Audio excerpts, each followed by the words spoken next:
सफ़र शुरू करने के बाद मुतद्दा हो गई तो क्या हुक्म है।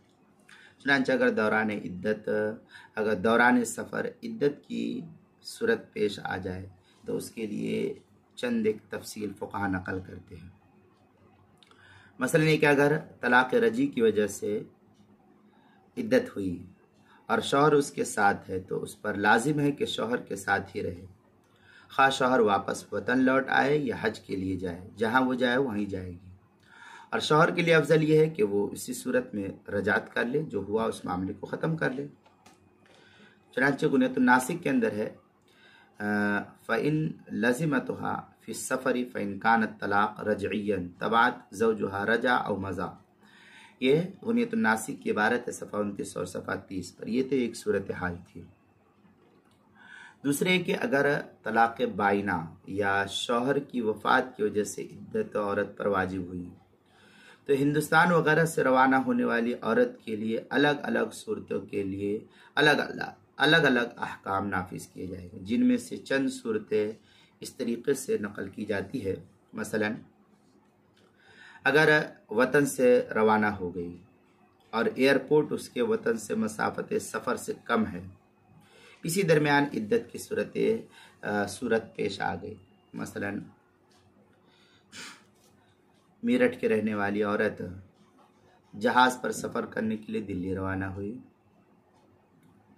या बम्बई में ले लीजिए तो क्या नाम है कसारा या कल्याण वगैरह से औरत सफ़र हज के लिए रवाना हो गई बम्बई की तरफ।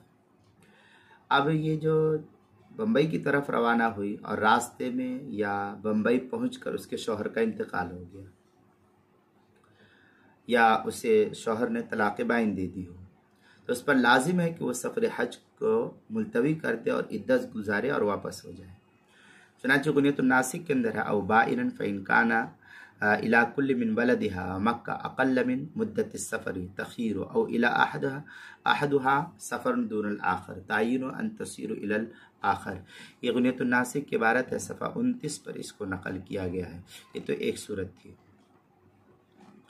दूसरे के अब अगर एयरपोर्ट उसके वतन से मसाफत सफ़र से ज़ायद है, मसलन नासिक से चल कर के और वो क्या नाम है बम्बई आई है, या यूपी में ले लीजिए तो मुरादाबाद से चल कर के वो दिल्ली गई है, तो मुरादाबाद की औरत दिल्ली से सवार होने के लिए रवाना हुई। जैसे नासिक की औरतें नासिक से सवार होकर के बम्बई की तरफ रवाना हुई और दिल्ली पहुंच कर के इद्दत की सूरत पेश आ जाए या बम्बई पहुंच कर के उसको इद्दत की सूरत हाल पेश आ जाए, तो ऐसी सूरत में अगर महरम साथ ना हो तो उसे वापस लौट आना ज़रूरी है, अपने मकाम की तरफ वो वापस लौट आए। और अगर कोई और महरम साथ जा रहा हो तब भी औला यही है कि वह हज को मुअख्खर करके वतन वापस लौट आए। ताहम अगर महरम के साथ सफ़र जारी रखे तो बाज़ फ़िक़ही रवायात से इसकी भी गुंजाइश मालूम होती है कि ऐसा कर सकती है। गुनियतुन नासिक के अंदर है फ़ी मनसकिल फ़ारसी व इन कान कुल्लु वाहिद मिन अत-तरफ़ैन सफ़रन फ़इन कानत फ़िल मुफ़ाज़ाति मज़त इनशात। इस तरीक़े से औ रजात बिमहरमिन औ बिग़ैरि महरमिन व रुजू औला। इस तरीक़े की इबारत गुनियतुन नासिक के सफ़ा 30 पर इसको नकल किया गया है। तीसरी सूरत हाल ये कि अगर एयरपोर्ट से रवाना होने के बाद या सऊदीया पहुंचने के बाद इद्दत वाजिब हुई। अब क्या नाम है एयरपोर्ट से हवाई जहाज़ निकल चुकी है, दरमियान में है, अब उसके साथ जो है तलाक की नौबत आई या उसका शौहर का इंतकाल हो गया, तो सऊदीया पहुंचने के बाद इद्दत वाजिब हुई और वहाँ इद्दत गुजारने की कोई सूरत हाल नहीं है, यानी वहाँ जद्दा वगैरह में कोई ऐसा रिश्तेदार नहीं जिसके यहाँ रह कर के वो इद्दत का ज़माना गुजार सके, या मज़ीद वीज़ा मिलने का कोई इम्कान भी नहीं है उसके लिए। तो चूँकि काफ़िला और ग्रुप से हट कर के आम तौर पर किसी औरत का तन्हा क़याम करना ये बड़ा सख्त मुश्किल मसला हो जाएगा। इसलिए अब ऐसी सूरत में ऐसी मुतद्दा औरत को चाहिए कि वो साथियों के साथ रह कर के मनासिक हज अदा करे और इद्दत की दीगर पाबंदियाँ मसलन क़याम गाह से बेज़रूरत बाहर निकलने और ज़ेवरात का इस्तेमाल वगैरह से कुल्ली तौर पर इस इज्तिनाब और एहतराज करती रहे, यही इसका हुक्म फ़ुक़हा ने नकल किया है।